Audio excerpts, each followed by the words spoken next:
So today we will be studying King David. This is the last time that we will be studying King David.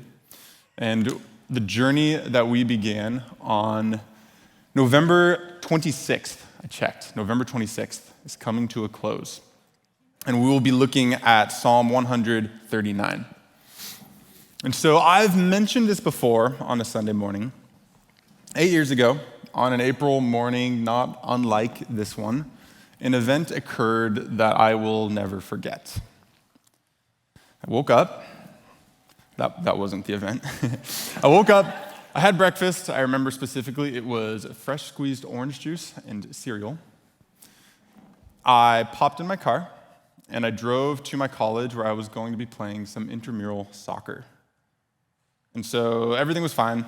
As we were playing, though, something strange began to occur. I remember I was running towards goal, and suddenly I started to feel a little funny, a little maybe lightheaded. Darkness started creeping in from the periphery. Thoughts, not normal. So I went down to one knee. I kind of just waited it out. I went away. So I hopped back up, and I figured, okay, I'll just play goalkeeper. That was a position I played growing up. I enjoyed it. It involves less running, so perfect. So I did that. Game continued. I am pretty sure I gave up a lot of goals, but that's okay. It was intramurals. I also made a lot of saves. I like to focus on that part. There were a lot of great saves, and there's one in particular. It was so fantastic. It was. The dude struck the ball. I think he was outside the 18, and it was just a laser. It was knuckling. I think it was dipping, and without even thinking, just reflex, jumped up, tipped it over the bar, landed on my back. It was so great. It was also a rather short-lived moment, because as we gathered then for the ensuing corner kick, that darkness started creeping in again. And this is where things get very fuzzy for me. But if I understand correctly, I walked over to one of my teammates and I said, something feels weird. Something doesn't feel right. I think at that point, I dropped to one knee, and then instead of the darkness going away, this time it overtook me completely. I collapsed. I was unconscious. And as my breathing completely stopped, my heart began to fizzle to a stop.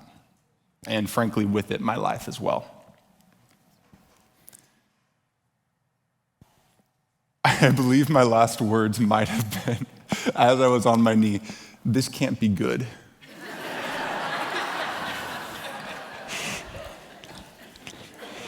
Just stating the truth, stating the obvious. When I regained consciousness, I was in the hospital. It was several hours later. I was quite confused, and I was very uncomfortable because I was wearing a hospital gown.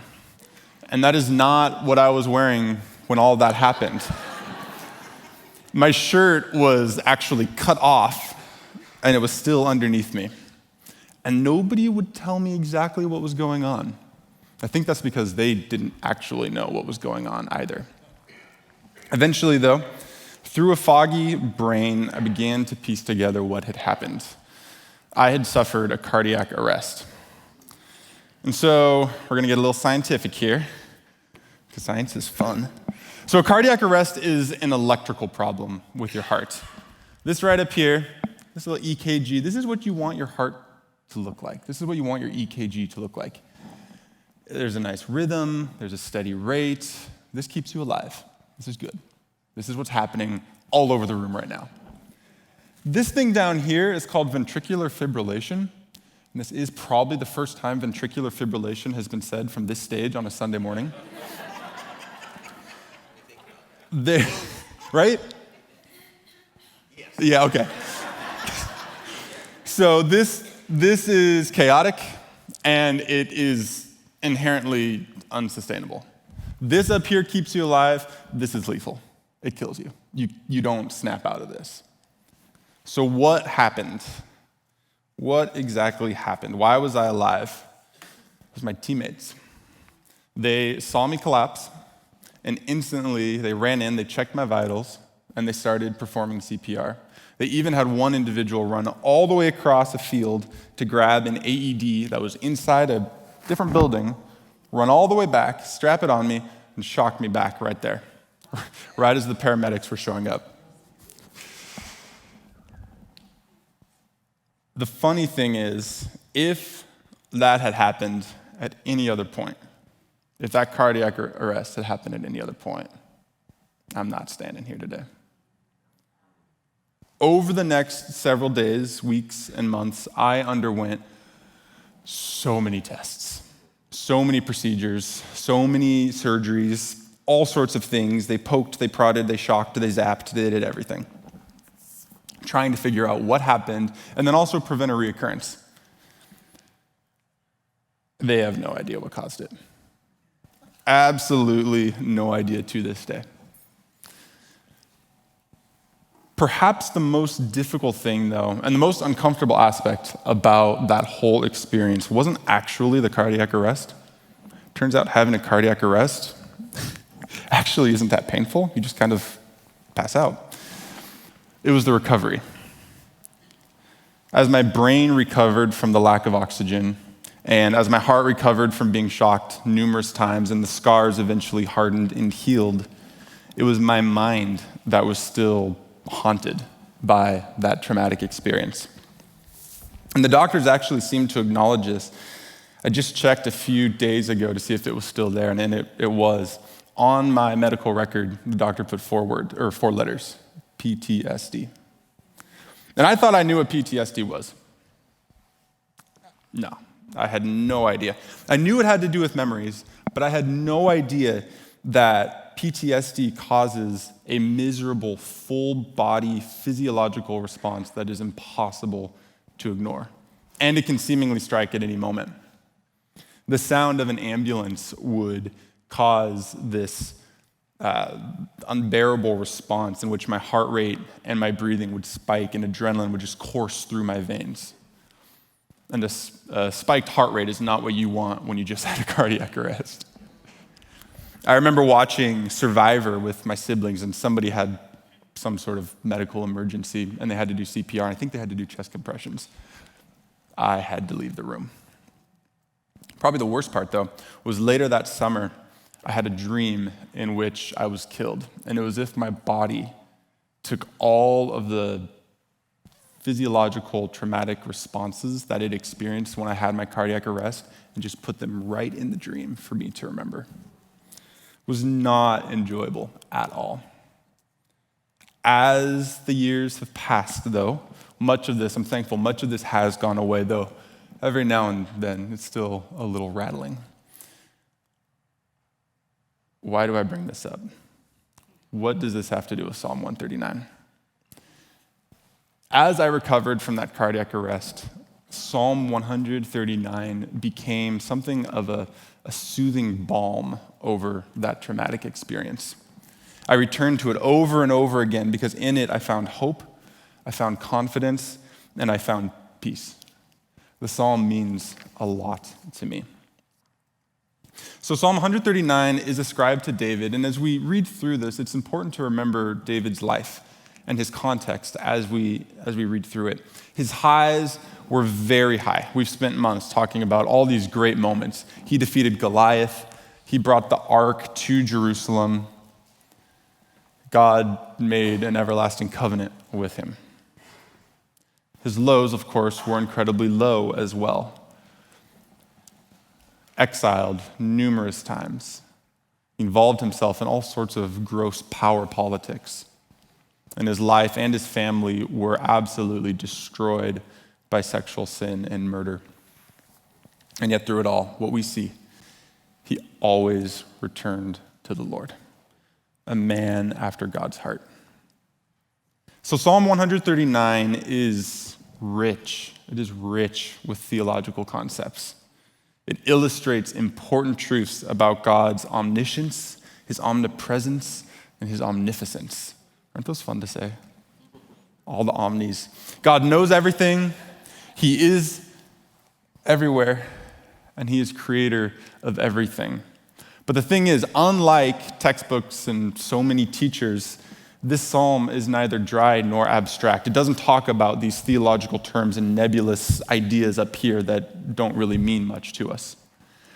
Because as David is worshiping God, describing and responding to his character, he does so not by singing about God, he does so by singing to God. It is intimate and it is incredibly personal. And so as we study this passage, which we'll see can be divided into essentially 4 different parts, we see that Psalm 139 intimately shows us truths about God's character and then models for us appropriate responses to those truths. So the first section of the psalm, verses 1 through 6, are about God's knowledge of us. In the short version, he knows everything. Psalm begins by reminding us of God's personal and intimate nature. "O Lord, you have searched me and known me." David's premise is very clear here. Before we move towards God, he's already moving towards us, and he knows us. The rest of the psalm then builds on this statement. If verse 1 states what is true about God, verses 2 through 4 show us how it is true. "You know when I sit down and when I rise up. You discern my thoughts from afar. You search out my path and my lying down and are acquainted with all my ways. Even before a word is on my tongue, behold, O Lord, you know it all together." I think it might be tempting to move quickly through this somewhat poetic and, frankly, almost repetitive language. But look at what David is doing here. He's showing us the extent to which God knows us. So this first part up here, "You know when I sit down and when I rise up." There's not much in life that is done without us either being down or being up. Pretty much everything. So what this essentially represents is God knows everything that we do. "You discern my thoughts from afar." If the first phrase addresses actions, the second addresses thoughts. God not only sees and knows what we do, he also knows our thoughts and he knows our motivations.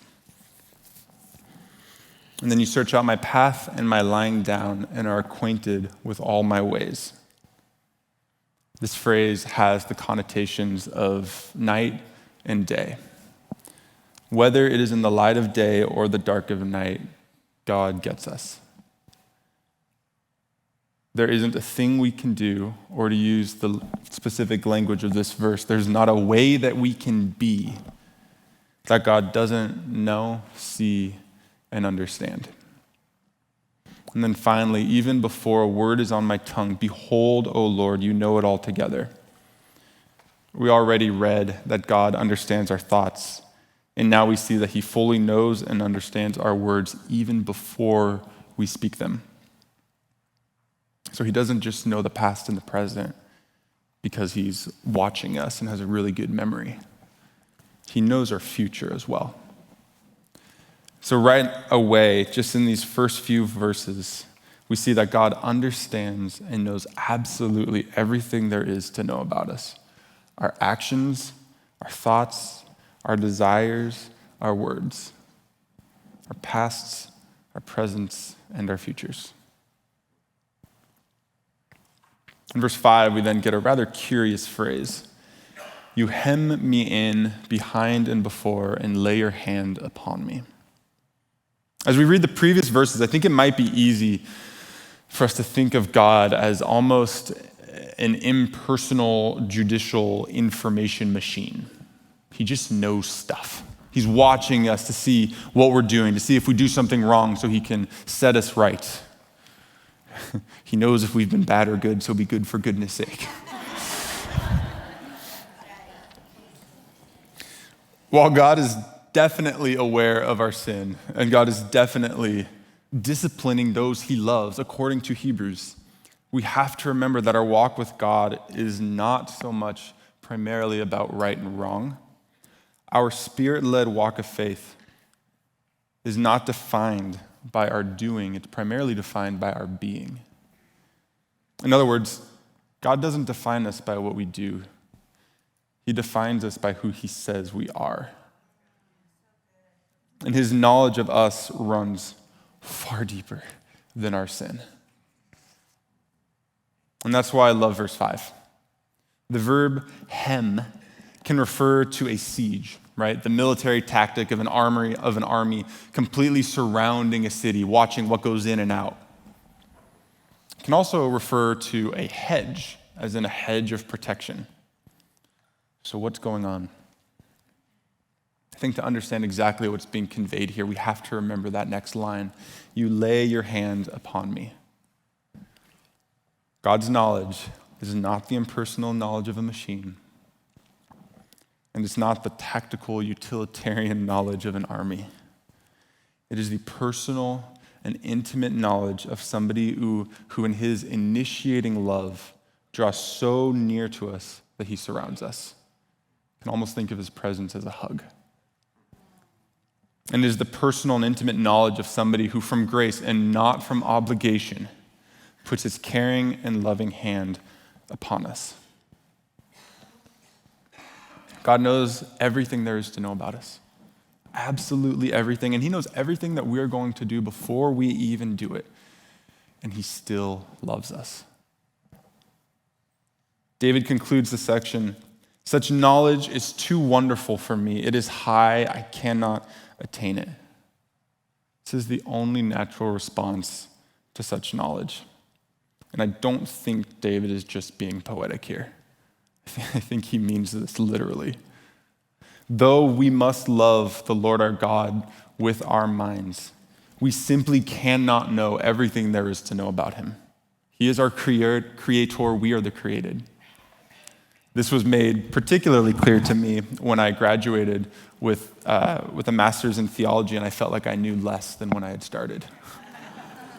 The more we know of God, the more we realize there's a whole lot more we don't know. These truths, I don't think we can possibly completely understand them. And so as we conclude this first section, we can reflect on an important takeaway. God knows everything there is to know about you, and he knows it better than you do. And yet, despite the brokenness and sin, he still loves you, and he still cares for you. And he still places his hand upon you. And that is an incredibly comforting thought, even if it is impossible to fully understand. As we continue through the psalm, we see a shift in focus. If verses 1 through 6 concern God's intimate knowledge of us, verses 7 through 12 are about his presence with us. And similar to the first section, David begins with a statement that introduces this section, though this time it is phrased in the form of a question. Where shall I go from your spirit? Or where shall I flee from your presence? It's worth noting here that the word for presence is essentially the same word for face. And I really like that because it reminds us how personal God's presence is. When we talk about God's presence being everywhere, we are not talking about something akin to the Force in Star Wars. We're not talking about some sort of impersonal spirit just floating around us that we can tap into and harness and unleash. It's not it. We are talking about a personal God who cares about us and is with us at every moment of the day. Great. Thank you.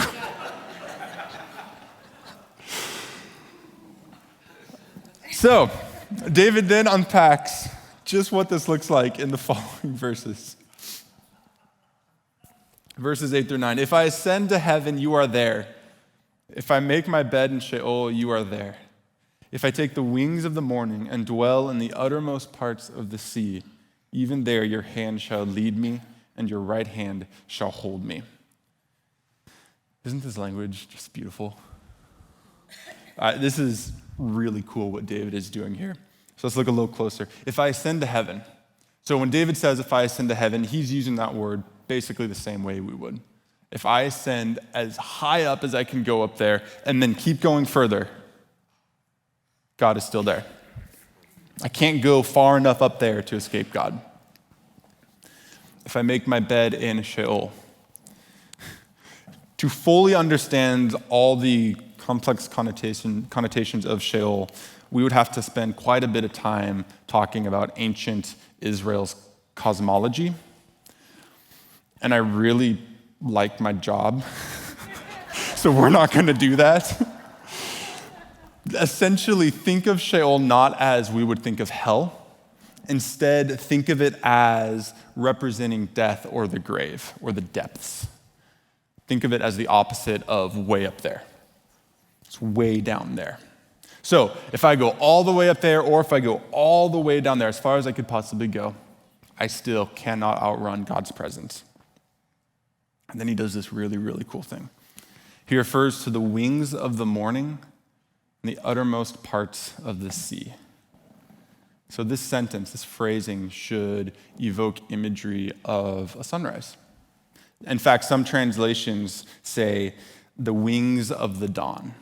The sun crests over the horizon and the light spreads out over like wings. Where does the sun rise?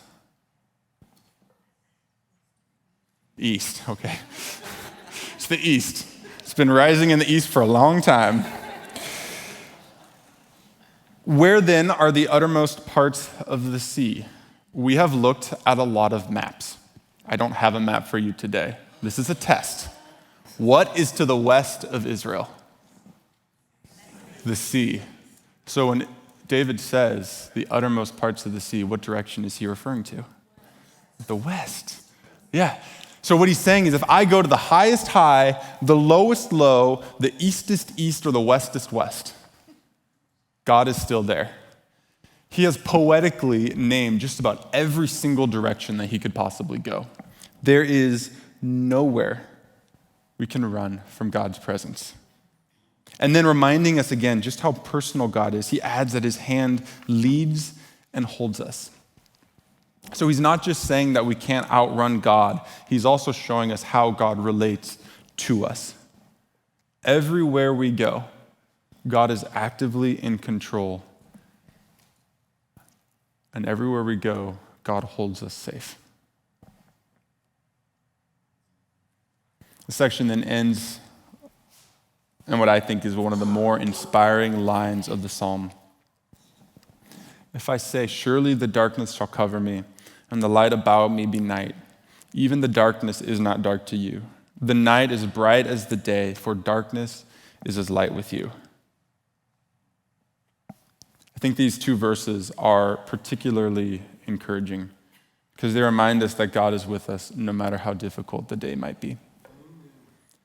Tragedy strikes, relationships are lost, the world is turned upside down and everything is falling apart. And in those moments, some of us are facing those moments today. In those moments, it can be so easy to wonder where God might be. And it's fair to wonder that. Where is he?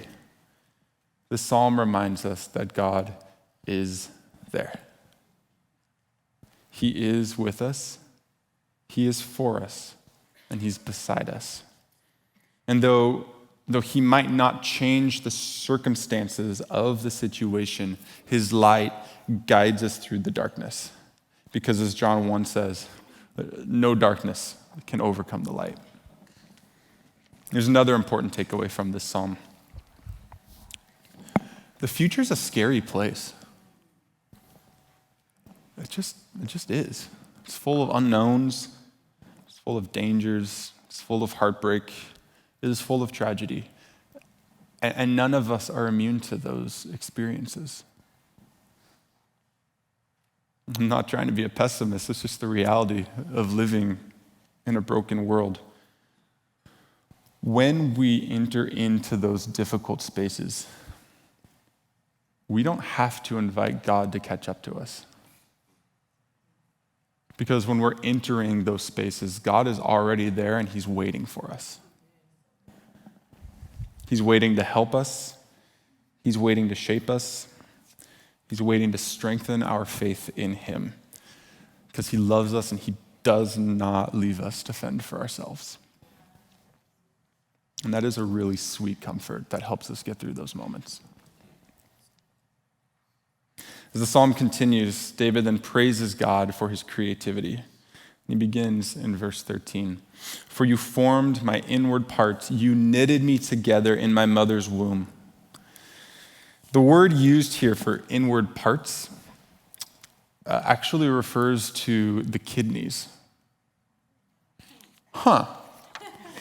It's kind of strange to us. First we're talking about ventricular fibrillation. Now we're talking about kidneys. What is this? So a long time ago, people thought that the source of their innermost personal feelings, their emotions, the kidneys. So what David is saying here, though, is that God creates all of us, all of what makes us us, not just the anatomical stuff, but also the emotional and the psychological stuff too. Before you were even born, God actively, God carefully, and God intentionally pieced you together. And all of what truly makes you distinctly you was created by God. And the only natural response to such truth is worship. I praise you, for I am fearfully and wonderfully made. Pastor and author Sam Allberry notes that though God has by now made billions of people, we are not mass-produced. And we are not churned out in a mechanistic way. Each one of us is individually handcrafted. The next several verses then poetically illustrate God's creative and loving handicraft. Wonderful are your works. My soul knows it very well. My frame was not hidden from you when I was being made in secret, intricately woven in the depths of the earth.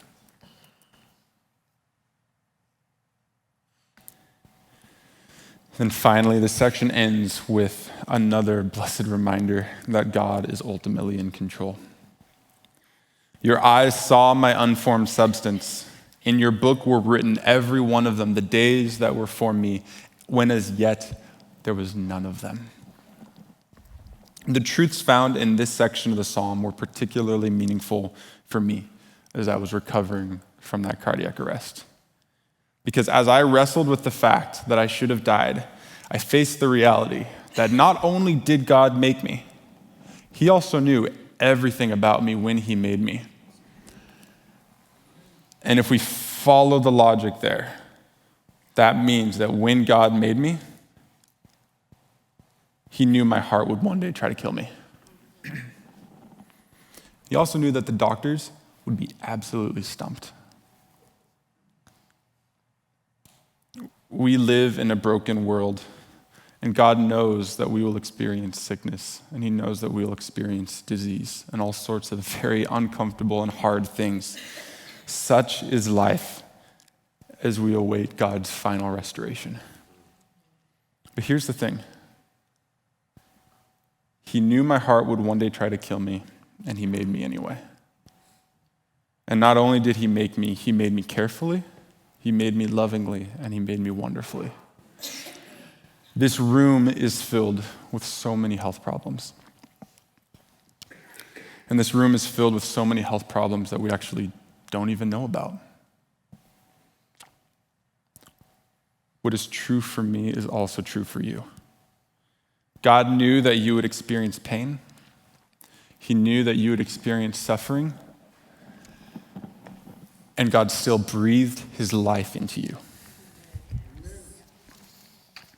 Despite whatever hardship you may be experiencing, whatever hardship you may soon experience, you are fearfully and you are wonderfully made by the God of the universe who knows you, who loves you, who cares about you, and who works all things together for the good of those who love him. It's also worth noting that this passage is often used to defend the lives of the unborn, and rightfully so. According to this psalm, while babies are still an unformed substance, God sees them, he knows their lives, he knows their stories, and they are people. And to be sure, where such truth has been ignored, there is forgiveness, and there is restoration in Jesus. I think it's also important, though, to remember that the pro-life message of these verses is not limited to the unborn. An honest reading of Psalm 139 has to expand our vision of life. Whether in utero or on hospice, every life is created by and overseen by the loving God of the universe. Because every person who has ever walked the face of the earth, every person you have read about in a history book, every person you've ever seen on any sort of media is an individual who is personally known by the God of the universe.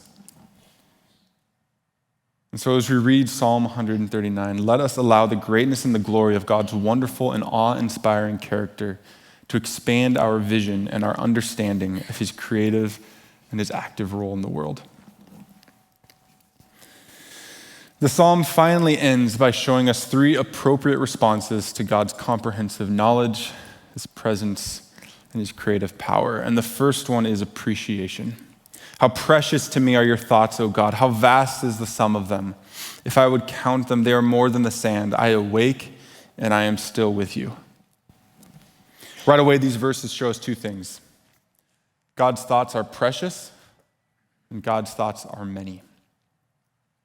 As we dig deeper, though, we see just how personal God is. That phrase, how precious to me are your thoughts, can also be translated, how precious are your thoughts about me.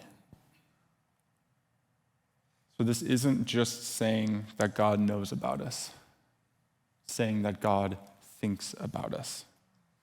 So much so that it is impossible to count his thoughts about us, which means that God thinks about us all the time. Let that resonate for a moment.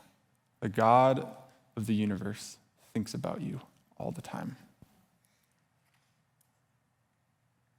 And that statement doesn't speak to our glory, that speaks to his. Our response has to be the same as David's: appreciation. The second response to God's character is a bit different. And here we come to the sticky part of the psalm, verses 19 through 22. Oh, that you would slay the wicked, O God. O men of blood, depart from me. They speak against you with malicious intent. Your enemies take your name in vain. Do I not hate those who hate you, O Lord? And do I not loathe those who rise up against you? I hate them with complete hatred. I count them my enemies. Okay, David. Can we go back to the other stuff? One moment you're talking about all this amazing stuff, and the next moment you're talking about killing all the bad guys. What happened? There is a whole theology of imprecatory psalms, psalms that seem to invoke cursing upon the enemies of God. And these 4 verses would be imprecatory in nature.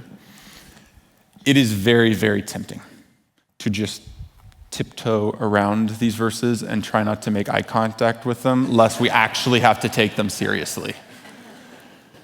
The problem with that is these verses are just as inspired by the Holy Spirit as everything else we've read. So what is going on? At the heart of these 4 verses is a genuine thirst for God's divine and intervening justice. He explains how these people are enemies of God. They're wicked, they're men of blood, they speak maliciously against God, and they take his name in vain. And so with that context, he is then distancing himself from them and then emphasizing his own loyalty to God. In other words, I'm not one of them. Please take care of them. They're an enemy of you, they're an enemy of me. So what we see in this call for justice is that David is responding to God's character as expressed through the psalm by expressing his desire for God to set things right. His desire for God's justice. Justice that is not the opposite of his loving knowledge and presence and creativity, but justice that flows directly from his loving knowledge, presence, and creativity. They go together. They have to. And then finally, David ends the psalm by expressing total humility before the face of God. Search me, O God, and know my heart. Try me and know my thoughts. And see if there be any grievous way in me, and lead me in the way everlasting. This is a prayer, and this is a plea. And it mirrors what we see at the beginning. Verse 1, O Lord, you have searched me and known me. Verse 24, search me, O God, and know my heart. In other words, do it again. Please do it again. As we appreciate and hopefully identify with this humble yearning for God's divine intervention and this humble yearning for God's knowledge, we can make an observation. I don't think it's pure coincidence that this expression of humility comes right after David's call for justice. After he pleads for God to slay the wicked, he then humbly asks God to search him and find any wickedness in himself. And recall the wickedness in David's life. There was a lot of it. He knows a thing or two about his need for God's active intervention in his own life. And so he pleads that the Lord would search him for sin, that the Lord would investigate his thoughts, his words, his actions, and his motivations, because he cannot do it himself. He needs the Lord's purifying and refining fire. And then the last words of the psalm focus on the future. It is God who leads us into a glorious and everlasting future. And so David ends his psalm with these three responses to God's character: appreciation, call for justice, and humility. May these responses be ours as well. May we all appreciate God for who he is, and may we be forever stunned and amazed by the God that we can never fully understand. May we identify with and thirst for his justice, not as the world would have it, but as he decides. And then may we all humbly acknowledge our sin and our failures and ask daily for the Lord to purify us. Isn't this a great psalm? David is essentially calling out to the Lord, you know everything there is to know about me. There's nowhere I can run from your presence, and your creative power is intimate and personal, and because of who you are, I appreciate you. I want you to set things right, and I humbly submit to your ways. Let us allow the truths of this psalm to penetrate and soak deeply into the core of who we are. Because it is one thing to know these truths in our mind. It's a whole other thing to believe them and allow these truths to shape us and transform us. In full disclosure, that's what I was grappling with this week. I know these are true. How do they affect me? It's also important to reflect on the simple fact that Psalm 139 poetically illustrates the gospel centuries before Jesus was even born. Despite our sin and our brokenness, our loving Creator God knows us, is with us, and cares about us. And in love, he moves toward us before we can even think about moving towards him. That is, of course, most exemplified at the cross. And because of these truths, there is now nothing we have done, there's nothing that we are doing, and there's nothing that we ever will do that cannot be washed away by the loving blood of Jesus. And though such knowledge is far too wonderful to understand, our lives in this room are living testimonies that show it to be true.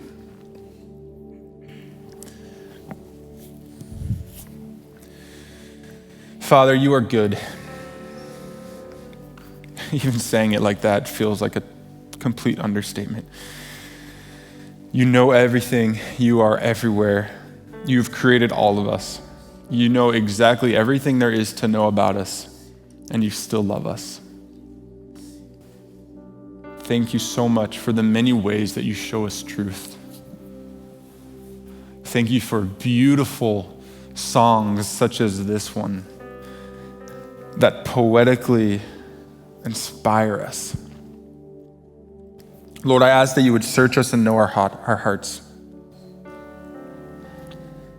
See, I ask that you would try and know our thoughts. Lord, please find any grievous way in us, any wickedness, any sin in our lives, and purify us. Lead us in the way everlasting, because we cannot lead ourselves there. We need you.